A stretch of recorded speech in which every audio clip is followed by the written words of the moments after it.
Minsan lang mangyari to, sabay nagtala ng record si Luka Doncic at Devin Booker sa magkahiwalay na laban. Hindi lang isang record ang nabura mga idol. Bradley Beal naman sobra pa sa nasuntok ng boksingero, nagsikalat ang dugo sa hardcourt.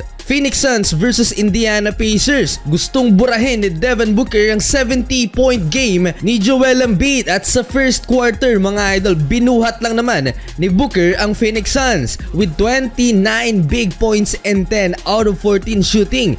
Pumakawala ng 4 na tres si D-Book at halos hindi magmintis sa kanyang mid-range game. Partida home court pa ito ng Indiana. Dito lang sa first quarter nagtala ng panibagong record si Booker at franchise record with 29 points in the quarter. Nabura niya ang kanyang 28 points record noong 2017 kung saan nagtala siya ng 70 points career high in a single game. Si Pascal Siakam naman ang nanguna para sa Indiana Pacers with 9 points in 10 minutes. Wala pa rin mga idol si Tyrese Haliburton. Hype na hype itong si Kevin Durant kay Devin Booker. Nabawasan ang trabaho ni KD. 40-31 end of first quarter, lamang ng 9 points ang Phoenix Suns. Second quarter, palubo ng palubo ang lamang ng Phoenix Suns mga idol. Kumakana na rin si Kevin Durant and Bradley Beal. May nakatrash talkan pa si Beal. Itong si Benedict Mathurin matapos makapisikalan. Na-posterize kasi itong si Bradley Beal ni Benedict Mathurin tip dunk. Na-paced off ang third star ng Phoenix Suns at kahit yung assistant coach niya ayaw tigilan sa pagtatrash talk. X-factor off the bench ang nagbabalik na si Eric Gordon, 12 points sa first half. Bumalik si Devin Booker at nagtala pa ng 8 points, total of 37 points sa first half, shooting 66%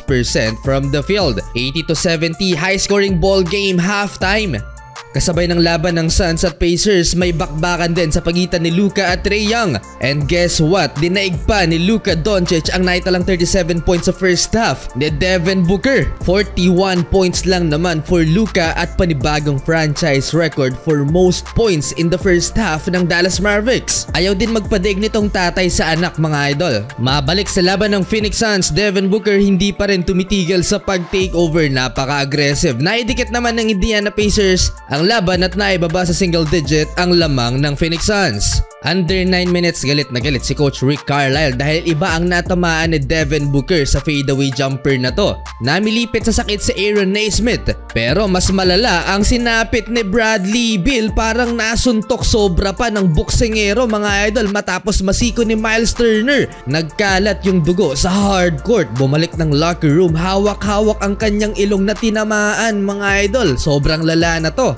Natapos ang third quarter, lamang ng 9 points ang Phoenix Suns, 114-105. 52 points for Devin Booker, habang sa laban ng Mavs at Atlanta Hawks sa pagtatapos ng third quarter, 57 points si Luka. Gandang head-to-head matchup to sa magkahiwalay na laban. 2 minutes pa lang na magsimula ang fourth quarter, naka 65 points na si Luka Doncic at sinabihan ng Hawks na you can't stop me daw. Career high in points na for Luka. Well, sa laban naman ng Phoenix Suns at Indiana Pacers, nakabalik pa sa laro si Bradley Beal pero may bulak na sa ilong. Devin Booker na naman, panibagong record, arena record naman sa ngayon with 56 points. Meaning si Booker na ang nagtala ng record for most points in a single game sa home court ng Indiana Pacers. At pinagmumura pa ang crowd. Hindi pa tapos ang laban dahil last 3 minutes palakasan ng depensa, nagkabutataan mga idol. Last 2 minutes na ibaba pa sa dalawa ng Pacers na lamang ng Suns, 129-127. Last 3 minutes naman sa laban ng Atlanta Hawks at Dallas Mavericks, 70-point game na for Luka Doncic.